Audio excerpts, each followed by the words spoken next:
शुक्रिया शुक्रिया नवीद भाई। इस वक्त हम किताब अक़दस में से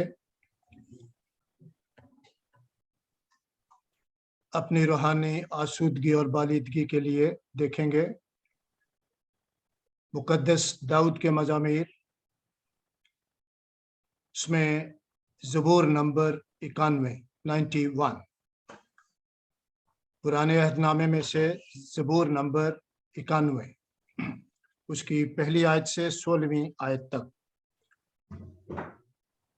जो हक ताला के पर्दा में रहता है वो कादर मुतलक के साया में सकूनत करेगा।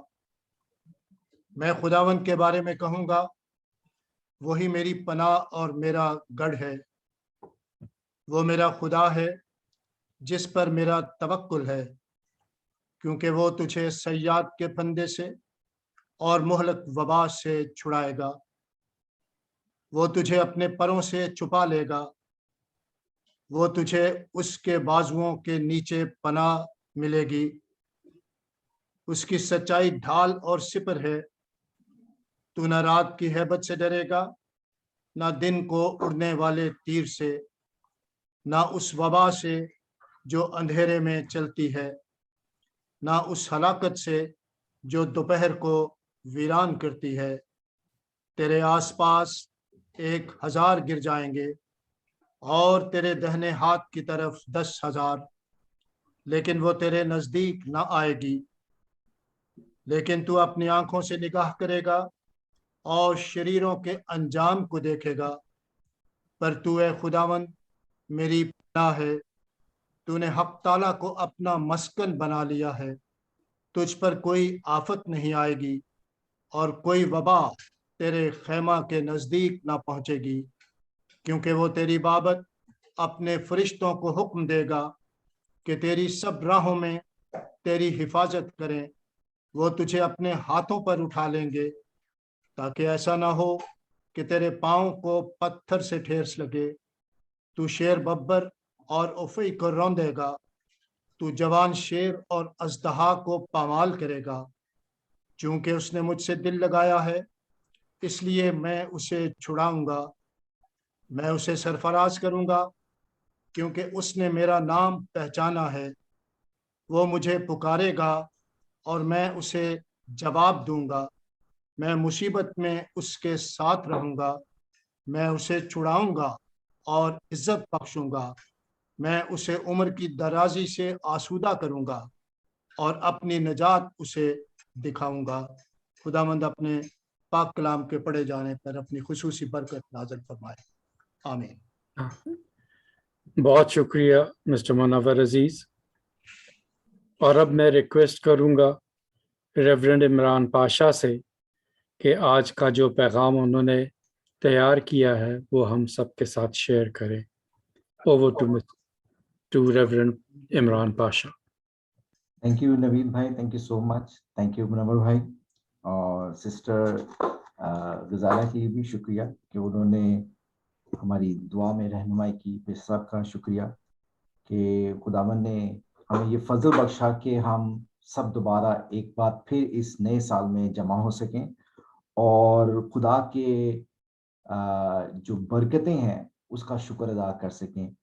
खुदा ने हमें इस नए साल में लेके आने का उसका एक ख़ास मकसद है और मैं समझता हूँ आज ये तमाम जो हवालाजात पढ़े गए हैं खुदा के कलाम की रूह से हम देखेंगे कि खुदा ने हमारे लिए जो है ये नया साल कैसा रखा और हमारी क्या जिम्मेदारियां हैं, हम खुदा के कलाम में से सीखेंगे। 91 ज़बूर 2021 में सबसे ज्यादा प्रीच किए जाने वाला ज़बूर है और लोगों ने इसको बहुत ज्यादा प्रीच किया क्योंकि दुनिया के अंदर जो हालात थे कोविड की वजह से और लोग परेशान थे, हलाक हो रहे थे, लोग बीमार हो रहे थे, लोग बहुत ज्यादा परेशान थे। इसलिए ये सबसे ज्यादा प्रीच किए जाने वाला ज़बूर था।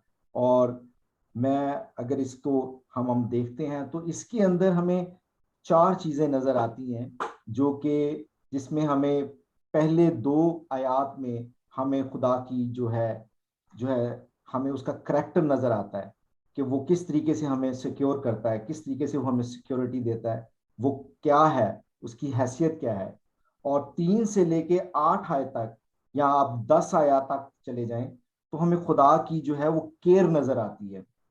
और 9वीं आयत से लेके 13वीं आयत तक हमें खुदा की ब्लेसिंग्स नजर आती है कि खुदा किस तरीके से अपने लोगों को ब्लेस करता है। और 14वीं आयत से लेके 16वीं आयत तक हमें इस जबूर में खुदा की मोहब्बत नजर आती है कि खुदा किस हद तक अपने लोगों को प्यार करता है। अजीजों, यहाँ पे जो पहली आयत में जो लफ्ज लिखा हुआ है, जो हक ताला के पर्दे में रहता है वो कादर मुतलिक के साय में सुकूनत करेगा। जो है ये किसी शख्स को रेफर करता है कि वो शख्स जो खुदा के हक ताला के पर्दे में रहता है। और 14वीं आयत में वहां पे फिर लिखता है, क्योंकि उसने मुझसे दिल लगाया है इसलिए मैं उसे छुड़ाऊंगा। क्योंकि उसने, फिर वो एक रेफरेंस देता है किसी एक ऐसे शख्स का जो कि खुदा के पर्दे में रहता है, खुदा से दिल लगाता है।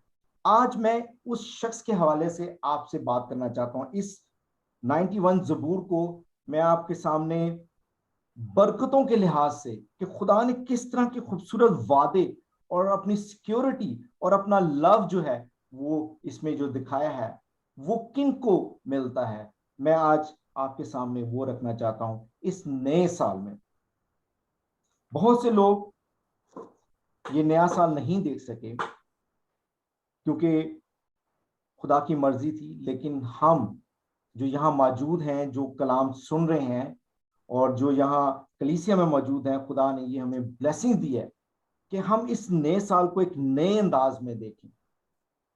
और वो नया साल जो कि हम मुख्तलिफ तरीकों से मनाते हैं, आज हम देखेंगे कि हमें कैसे मनाना है। नया साल जो है वो हमारी जिंदगी में एक नयापन लेकर आता है। और ये 2 तरह का होता है। एक नया साल जिसका ताल्लुक हमारे कैलेंडर से है, और एक नया साल जो हमारे तजुर्बात के साथ ताल्लुक रखता है, हमारी जिंदगी के तजुर्बात के साथ ताल्लुक रखता है। एक वो नया साल होता है जो हमारे तारीख और कैलेंडर के लिहाज से है। दुनिया में बहुत से ममालिक और बहुत से मज़ाहब जो हैं वो मुख्तलिफ तवारीख में या तारीख में डेट्स में अपना नया साल मनाते हैं। इस्लाम के अंदर जो है कैलेंडर के मुताबिक नया साल जो है मुहर्रम की पहली तारीख को मनाया जाता है। और चाइनीज जो है वो 25 जनवरी को अपना नया साल मनाते हैं जिसका ताल्लुक मौसम बहार से रखता है।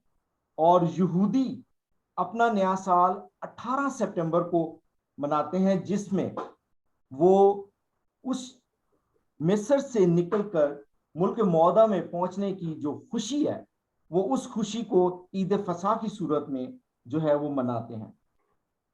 और वो उनके लिए नया साल है। और उसके लिए जो अल्फाज इस्तेमाल किया गया है, रोश हशाना, रोश हशाना लफ्ज इस्तेमाल किया गया है जिसका मतलब है हेड ऑफ द ईयर।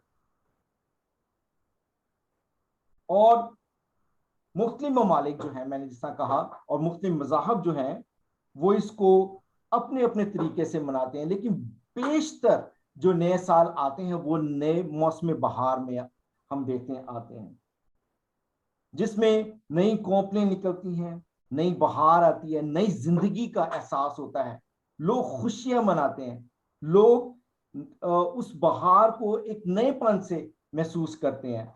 और मसीही जो लोग हैं वो जो नया साल मनाते हैं वो ग्रेगोरियन कैलेंडर कहलाता है। और इस कैलेंडर के किसी ना किसी हद तक यीशु मसीह से भी इसका ताल्लुक हमें नजर आता है। और तमाम दुनिया इस कैलेंडर को फॉलो करती है और तमाम दुनिया जो है उनके काम कारोबार और उनके बिजनेस जो है वो इसी कैलेंडर के तहत जो है वो चलाए जाते हैं।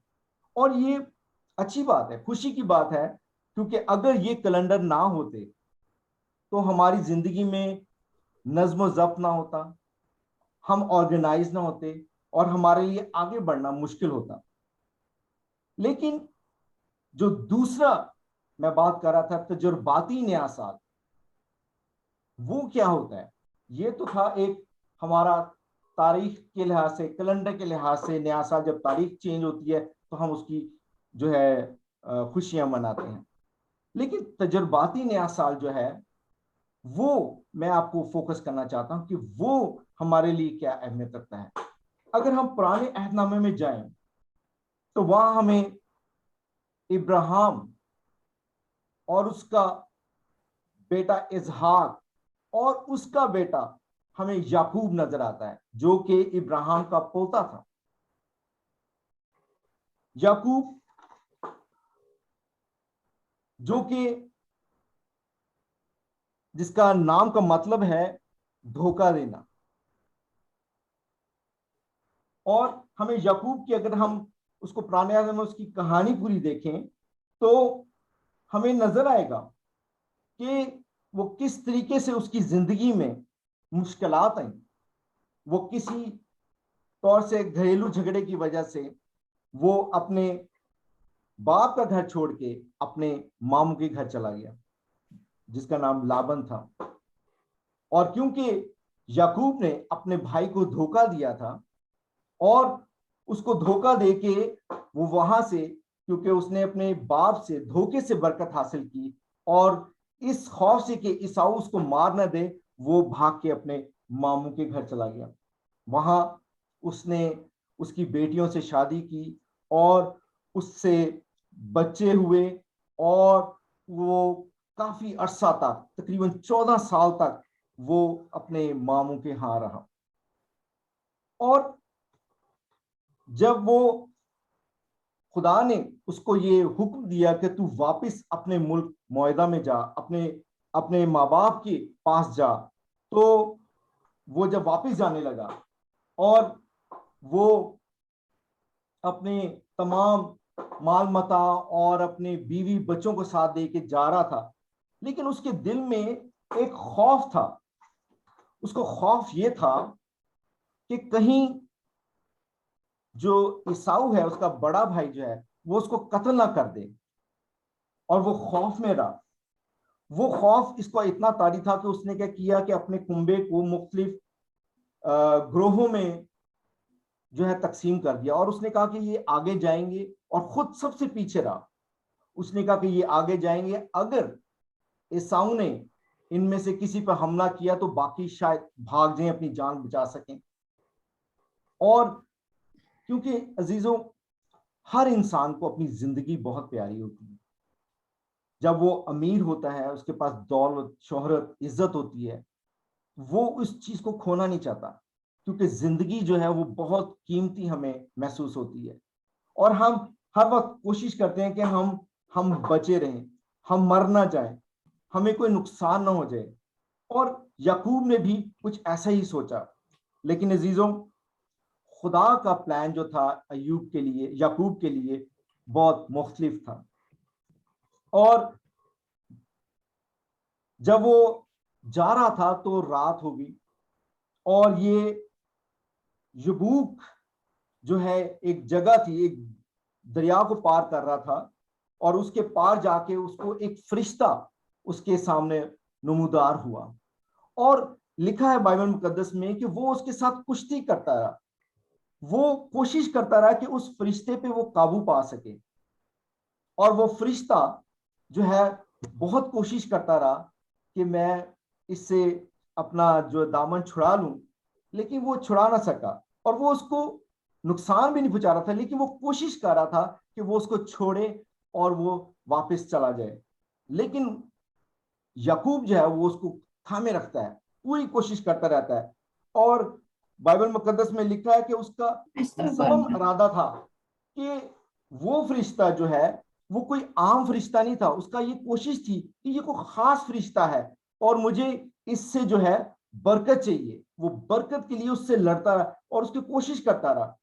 और अजीजों, बहुत से मुफक्किरीन ये भी कहते हैं कि तजस्सुम से पहले खुदावंद यीशु मसीह का वो इजहार हमें नजर आता है, वो फरिश्ता। इसलिए कि कलाम के बाज़ हवालों में ये भी लिखा है कि याकूब ने खुदा के साथ कुश्ती की, और याकूब ने खुदा के साथ कुश्ती की तो याकूब को ये यकीन हो गया कि ये कोई खास इलाही कुदरत रखता है। और अजीजों, जब वो थक गया तो याकूब बहुत जो है ना कोशिश करता रहा, और आखिरकार पांव फटने वाली थी, सुबह होने वाली थी, और उसने कहा कि तू मुझे जाने दे। उसने कहा नहीं, तू मुझे पहले बरकत दे, तब मैं तुझे जाने दूंगा। और उसने, फरिश्ते ने उससे कहा, अच्छा तू मुझे बता कि तेरा नाम क्या है। और उसने अपना नाम बताया कि मेरा नाम याकूब है, जिसका मैंने आपको बताया कि उसके नाम का जो मतलब है धोखा देने वाला, अड़बंगा मारने वाला, एड़ी खींचने वाला। उसने खुदा के सामने अपने नाम को और अपनी जात को रख दिया, खोल के रख दिया। उसने कोई ऐसी बात छुपाई नहीं, क्योंकि उसका नाम उसकी जात को बयान करता था। खुदा को, उस फरिश्ते को, अजीजों, उसकी ये बात पसंद आई कि उसने कोई भी चीज उसके सामने छुपाई नहीं। और उसने कहा, उस फरिश्ते ने कहा कि तू आइंदा से याकूब नहीं बल्कि इसराइल होगा। ये पहला दफा ये नाम जो है तश्कील हुआ बनी इसराइल के लिए। इसराइल उसका नाम रखा गया, याकूब का। ये नाम किसी इंसान ने नहीं दिया था, खुदा ने उसको मुहैया किया, और वो इसराइल कहलाया। और अजीजों, ये बहुत बड़ी बरकत थी उसके लिए। और अजीजों, उसने अपनी जिंदगी को उस फरिश्ते के सामने रखा। और जबकि उसकी पिछली जिंदगी में देखें कि उसने बहुत से लोगों को धोखा दिया, उसने अपने मामू को धोखा दिया, उसने अपने भाई को धोखा दिया, लोगों ने उसको धोखा दिया, लेकिन आखिरकार जब उसका सामना इस इलाही जात के साथ हुआ, उसने अपनी जात को बिल्कुल वाज़िया तौर पे बयान कर दिया। अजीजों, कभी कभी हमें भी ऐसे मौके मिलते हैं कि हम अपनी गुनाहों का इकरार कर सकें, अपनी जात को खुदा के सामने ओपन कर सकें। हम इंसानों से तो छुपा सकते हैं अपनी जात को, लेकिन खुदा से नहीं छुपा सकते। लेकिन कुछ लोग होते हैं, वो अपनी आंखें बंद कर लेते हैं, अपने कान बंद कर लेते हैं, अपने दिल को बंद कर लेते हैं, सख्त कर लेते हैं। वो खुदा की बात को सुनते नहीं हैं, खुदा की जात को वो अपनाते नहीं हैं। अजीजों, याकूब ने जब ऐसा रखा और खुदा ने उसके नाम को तब्दील किया, उसको बरकत दी, उसने अपनी जात को ट्रांसपेरेंटली खुदा के सामने रख दिया, तो अजीजों, खुदा ने अपनी मेहरबानी उस पर जाहिर की। खुदा ने उससे कलाम किया कि तेरा नाम इसराइल होगा, जिसका मतलब है शहजादा, गालिब आने वाला। उस दिन से याकूब का नाम जो है वो ये पड़ गया, इसराइल। और लिखा है कि याकूब जो फरिश्ता था वो याकूब से दूर हो गया और वो लंगड़ा कर चल रहा था, क्योंकि फरिश्ते ने उसकी रान को जो है वो छू लिया था। और वो जगह, जिस जगह ये वाकया हुआ, उसका नाम फनीएल रखा गया। और उस वक्त सूरज जो था वो तलू हो रहा था। और अजीजों, याकूब के लिए वो तलू जो सूरज का था वो था उसका नया साल, उसकी जिंदगी की तब्दीली का नया साल, उसकी उस तजर्बे का जो उसका खुदा के साथ इंटरैक्ट होने की वजह से उसको उसमें जो तब्दीली आई, वो उसके लिए एक नया साल था। अजीजों, उसकी जिंदगी बदल गई। वो बिल्कुल जो है उसकी जिंदगी का नया रुख बन गया। वो खुदा के मंसूबों में आ गया। उसका बातन, चाल चलन, जिंदगी का हर पहलू उसका जो है वो तब्दील हो गया। जबकि वो पहले धोखा देने वाला था, धोखा देता था, लेकिन खुदा के साथ जब उसका इंटरैक्ट हुआ तो उसकी जिंदगी तब्दील हो गई। अजीजों, खुदा के साथ जब हम मिलते हैं तो हमारी जिंदगी जो है ना पारस की तरह तब्दील हो जाती है, क्योंकि वो एक पाक हस्ती है और वो चाहता है कि उसके जो लोग हैं वो तब्दील हों, चेंज हों। चेंज होना जो है वो बहुत जरूरी है। अगर हमारी जिंदगियों में ऐसे तजुर्बात नहीं होते तो हमें कोशिश करनी है कि हमारी जिंदगी में वो लम्हा जब आए तो हम अपने आप को खुदा के सामने रख सकें। क्योंकि पौलुस को आप देखें कि जब वो दमिश्क की राह पे जा रहा था, खुदा के साथ जब उसका इंटरैक्ट हुआ, उसकी जिंदगी तब्दील हो गई। उसके लिए वो दिन नया साल था। तारीख चेंज होने से जिंदगी में खुशी नहीं आती, दिन वैसे ही रहते हैं, हमारी जिंदगियां वैसी ही रहती हैं। मैं जब छोटा था तो अखबार में एक कार्टून आता था, कार्टून मैंने देखा जिसके ऊपर एक आदमी ने एक बोरी पकड़ी हुई बड़ी सी और वो नए साल में दाखिल हो रहा है, उसमें उस पर लिखा हुआ उसकी परेशानियां, महंगाई और ना जाने क्या क्या चीजें लिखी हुई थी। अगर हम देखें तो हम भी ऐसे करते हैं कि हम अपनी जिंदगी में अपने पुराने गुनाह, अपनी परेशानियां, तकलीफें, गुस्सा, नफरतें, बिद्दतें लोगों के साथ जो हम रखते हैं वो तमाम लेके हम नए साल में दाखिल हो जाते हैं। तो कैसे हम, ज़बूर 91 में क्या 91 में लिखा है कि जो हक ताला के पर्दे में रहता है, जो हक ताला के पर्दे में कौन रहता है? वो शख्स जो अपनी तमाम पुरानी शख्सियत को लेके नए साल में दाखिल होता है? नहीं अजीजों, ऐसा शख्स खुदा के पर्दे में नहीं रह सकता, क्योंकि खुदा पाक है और हैकल के अंदर पर्दे के उस पार जो था वो पाक मुकाम था। लेकिन यीशु मसीह की वसीले से वो पर्दा हट गया। खुदा का वादा वहीं मौजूद है। खुदा अपने लोगों को अपने पर्दे में रखना चाहता है, अपने उस पाक मकाम में रखना चाहता है। लेकिन किन लोगों को? जो अपनी पुरानी इंसानियत को लेके नए दौर में आ जाते हैं और हम खुशियां मनाते हैं, डांस करते हैं, पार्टीज करते हैं, नए साल में दाखिल हो गए, लेकिन हमारी जिंदगियां वहीं ठहरी रहती, हमारा बातन वहीं ठहरा रहता है। लेकिन याकूब का अजीजों ऐसा नहीं हुआ। दूसरा कुरिन्थियों 5 बाब उसकी 17वीं आयत जब हमने पढ़ी, मैं आपके सामने उसको रखना चाहता हूं कि वो 17वीं आयत में क्या था, इसलिए कि अगर कोई मसीह में है तो वो नया मखलूक है। अगर वो मसीह में है, अगर जो शख्स मसीह में है, खुदा में है, वो नया शख्स है। उसकी पुरानी चीजें जाती रही और वो नया हो गया। क्या लिखता है वो? इसलिए अगर कोई मसीह में है तो वो नया मखलूक है, पुरानी चीजें जाती रही, देखो वो नई हो गई।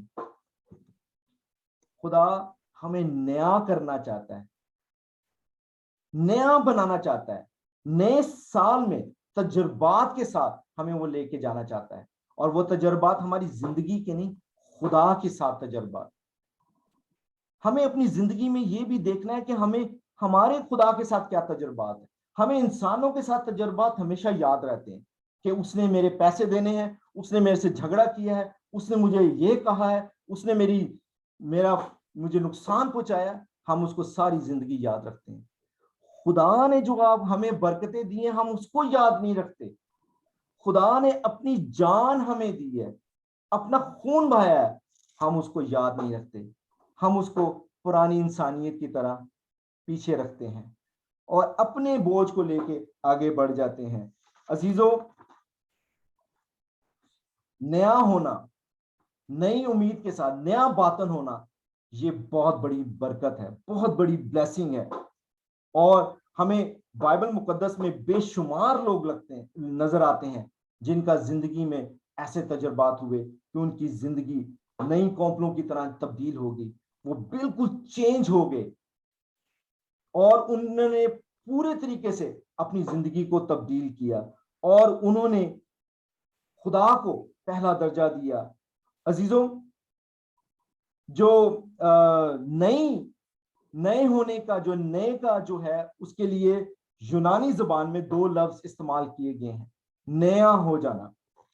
पहला खुरनूस, जो कि क्रोनोलॉजी से ताल्लुक रखता है, कैलेंडर से ताल्लुक रखता है, तारीख से ताल्लुक रखता है, डायरी, टाइम, घड़ी से ताल्लुक रखता है, जिसका मैंने जिक्र पहले किया कि बहुत से मज़ाहब जो हैं वो उन तवारीख के जरिए से नया साल मनाते हैं। लेकिन दूसरा जो वर्ड है वो कायनूस है, जो कि क्वालिटी में नया होने की बात करता है।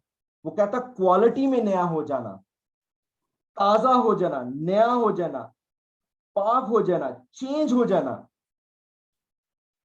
यहां पे जो सेकंड ग्रंथियों के अंदर मैंने भी हवाला पढ़ा कि ये जो कायनूस की बात करता है, तब्दीली की बात करता है, ये वो हवाला है कि जब हम मसीह में नए बनते हैं तो वो कहता है कि हम हमारी क्वालिटी चेंज हो जाती है, हमारी पर्सनैलिटी चेंज हो जाती है, हमारे बातन जो है वो बिल्कुल साफ और पाक और तब्दील हो जाता है मसीह की मानंद। वो इसकी बात करता है।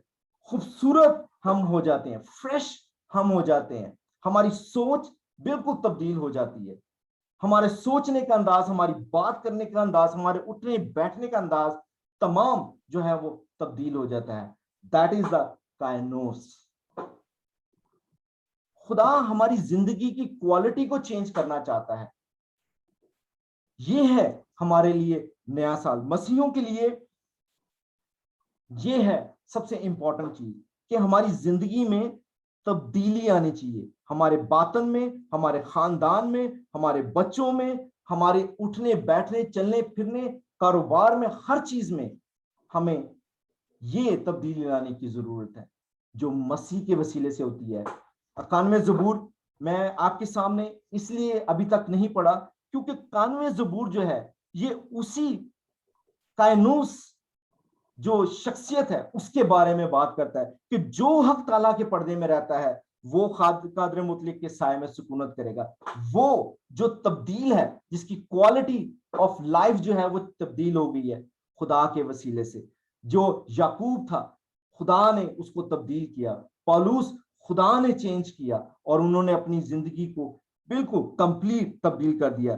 वो है इस बात का हकदार, इस बरकत का कि खुद हक ताला यानी कि जो हाईएस्ट जो वो बात करता है खुदा की, कि अथॉरिटी रखता है, और वो कादर मुतलिक ऑलमाइटी की बात करता है, खुदावन की बात करता है, लॉर्ड की बात करता है और खुदा की बात करता है। पहली ही आयत के अंदर वो तीनों नाम हमें खुदा की जात के नजर आते हैं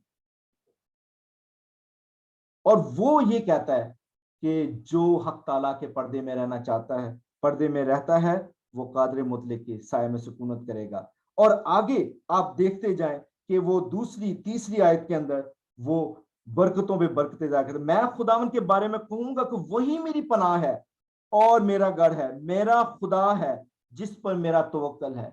ये वही शख्स कह सकता है जिसका टाकरा खुदा के साथ होता है, जो अपने आप को तब्दील करता है। ये वही लफ्ज इस्तेमाल कर सकता है क्योंकि वो तुझे सियात के फंदे से और मोहल्ले वबास से छुड़ाएगा, वो तुझे अपने पैरों से छुपा लेगा, वो तुझे उसके बाजुओं के नीचे पनाह मिलेगी और उसकी सच्चाई ढाल और सिपर है। जब जंग के लिए कोई जाता है तो वो अपनी ढाल और अपनी सिपर के साथ जाता है। खुदा हमारी ढाल और हमारी सिपर है। हमें किस चीज की परेशानी, लेकिन परेशानी उस शख्स को है जो अपनी पुरानी इंसानियत को लेकर नए साल में दाखिल होता है। हमारे लिए खुदा ने इतने बड़े बड़े वादे किए हैं। वो क्या कहता है, तू ना रात की हैबत से डरेगा, ना दिन के उड़ने वाले तीर से, ना उस वबा से जो अंधेरे में चलती है, ना उस हलाकत से जो दोपहर को वीरान करती है। तेरे आसपास 10,000 गिर जाएंगे और तेरे दाहिने हाथ की तरफ, तेरे आसपास 1,000 गिर जाएंगे और तेरे दाहिने हाथ की तरफ 10,000, लेकिन वो तेरे नजदीक ना आएंगे। खुदा की प्रोटेक्शन उस शख्स के लिए जो खुदा के पर्दे में रहता है, जो उसके पास रहता है, उसकी पनाह में रहता है, उसके हाथ के नीचे रहता है। लेकिन तू अपनी आंखों से निगाह करेगा और शरीरों के अंजाम को देखेगा। 9वीं आयत में कहता है, पर तू आए खुदावन मेरी पनाह, तूने हक ताला को अपना मस्कन बना लिया, तुझ पे कोई आफत नहीं आएगी और कोई वबा तेरे खैमे के नजदीक ना आएगी। अजीजों, ये हमारा आपका सबका एक्सपीरियंस है कि खुदा ने हमें कैसी बड़ी वबा से बचाया है। मेरा नहीं ख्याल कि आप में से कोई ऐसा शख्स होगा जिसको कोविड नहीं हुआ, लेकिन सिर्फ कोविड ही नहीं, खुदा ने पता नहीं आपको इस पूरे पिछले साल में कितने हादसात से बचाया होगा, कितनी बीमारियों से बचाया होगा, कितने बुरे लोगों से बचाया होगा। ये खुदा की प्रोटेक्शन जो हमारे साथ आती। 11वीं आयत जो है वहां से खुदा का वादों का देखें कि याकूब को उस फरिश्ते ने बरकत दी, और वो यहाँ पे वो इस चीज को मेंशन करता है, क्योंकि वो तेरे बाबत अपने फरिश्तों को हुक्म देगा कि वो तेरी सब राहों में तेरी हिफाजत करे। याकूब को बरकत मिली, याकूब को प्रोटेक्ट किया ईसाऊ से। खुदा ज़बूर 37 में क्या लिखा है कि साम 37 वो बहुत खूबसूरत बात कहता है। वो कहता है कि मैं आपके सामने पढ़ना चाहता हूं।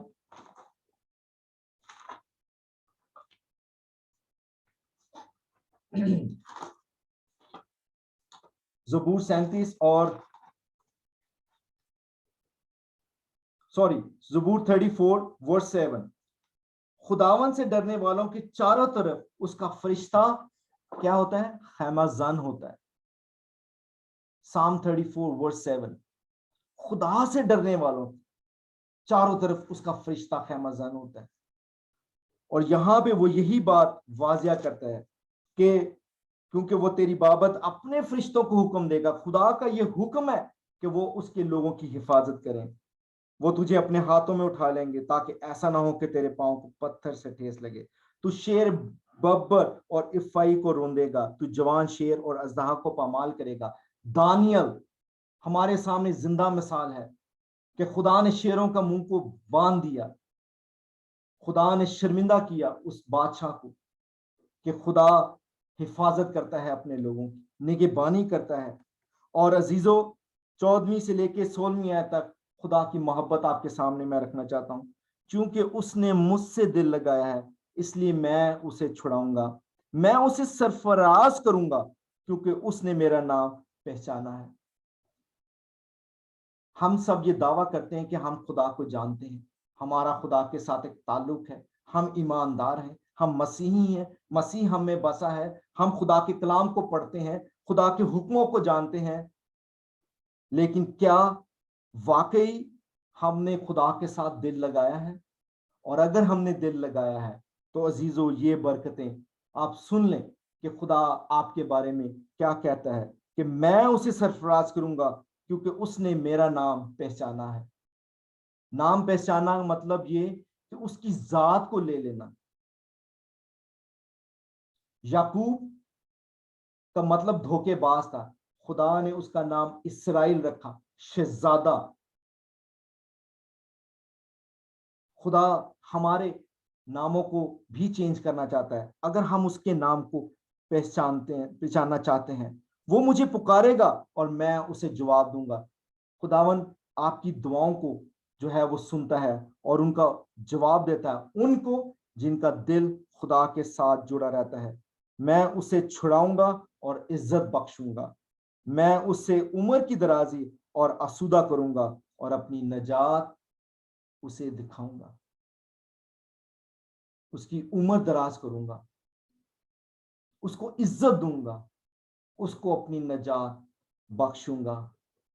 नजात खुदा ने हमारे लिए बख्श दी है यीशु मसीह की सूरत में। हमें सिर्फ लेना है।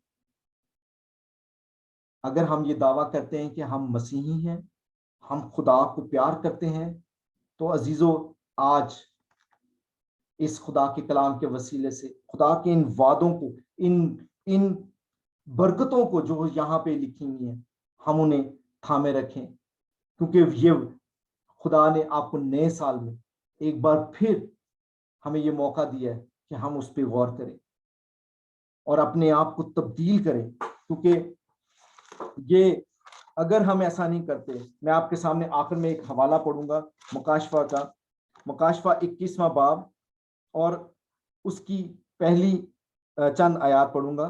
फिर मैंने एक नए आसमान और नई जमीन को देखा, क्योंकि पहला आसमान और पहली जमीन जाती रही और समुंदर भी ना रहा। अजीजों, फिर मैंने एक नया आसमान और नई जमीन देखी। ये उसी कायनोस की बात करता है, क्वालिटी ऑफ लाइफ की तब्दीली की बात करता है। खुदा हमें ऐसी जगहों पे ले जाना चाहता है जहां हमारे लिए नया आसमान और नई जमीन होगी। उन लोगों के लिए जो खुदा के हक ताला के पर्दे में रहते हैं, जो जिनके दिल खुदा से जुड़े रहते हैं। खुदा ने क्या कहा? मैं तुम्हें एक नया दिल दूंगा। ये खुदा की ब्लेसिंग्स है। उस नए दिल को हम थामे रहें, उसको पुराना ना होने दें, उसको गुनाह आलूदा ना होने दें। खुदावन आपको इस नए साल में जो है नई बरकतें देना चाहता है, नया कर देना चाहता है, खुशियां, खूबसूरती, ताजगी और फ्रेशनेस आपको देना चाहता है। और मेरा ये ईमान है कि हम जो खुदा पे बिलीव करते हैं, खुदा ने आपको दी रखी हैं, और अगर नहीं है तो हमें उससे मांगना चाहिए। खुदावन आपको इस कलाम के वसीले से बहुत बरकत दे, और खुदावन हमें अपनी पनाह में रखे, और इस नए साल में खुदा हमें बेशुमार अपनी बरकतों से नवाजे और अपनी प्रोटेक्शन में रखे। आइए हम दुआ करेंगे। जिंदा आसमानी बाप, हम तेरा शुक्र करते हैं खुदावन तेरे इस कलाम के लिए जो हमारे लिए राह के मानिंद है, और खुदावन जो हमें सिखाता है कि हम किस तरीके से अपने नए साल को मनाएं। हमारी जिंदगी में नया साल क्या है, हमारी जिंदगी में वो कौन सा मकाम है जब हमने तुझे पहचाना। हमें उसको याद रखना चाहिए और अपने नए साल को, हर दिन को खुदावन नए साल की तरह गुजारना चाहिए। और तूने कहा है कि हमें अपने दिन गिनने चाहिए, क्योंकि खुदावन ये बहुत जरूरी है। जो लोग अपने एक एक दिन की कीमत को जानते हैं, उनके लिए हर दिन जो है खुदावन नया साल है। हर एक लम्हा जो है खुदावन उसके लिए एक नई पहचान, नई खुशियां हैं खुदावन। क्योंकि जो लोग तेरे पर्दे में रहते हैं, तेरे हाथ के नीचे रहते हैं, उन पे कभी कोई आफत नहीं आ सकती। वो हमेशा तुझ में मसरूर रहेंगे। अगर उन्हें कोई तकलीफें भी आए तो भी वो तुझे तेरा शुक्र अदा करेंगे, क्योंकि खुदावन तू हमारे साथ है, तू हमारा इम्मानुएल है। खुदावन तूने वादा किया है कि मैं हमेशा आखिर तक तुम्हारे साथ रहूंगा। खुदावन इस तमाम बरकत के लिए, इस तमाम वादों के लिए खुदावन तेरा शुक्र करते, तेरी इस मोहब्बत के लिए तेरा शुक्र करते हैं खुदावन, जो तूने इस दुनिया में आकर अपनी खुदावन अपनी जान कुर्बान दे के खुदावन तूने जाहिर की। खुदावन हमें तौफीक दे कि हम अपनी जिंदगी में नए साल को तेरे साथ, तुझ में नया होते हुए, तुझकी तेरी पहचान रखते हुए खुदावन जिंदगी गुजारे। मेरे इस छोटी सी दुआ को सुन और कबूल कर, तेरे प्यारे और जलाली नाम में मांग लेते हैं, आमीन। आमीन।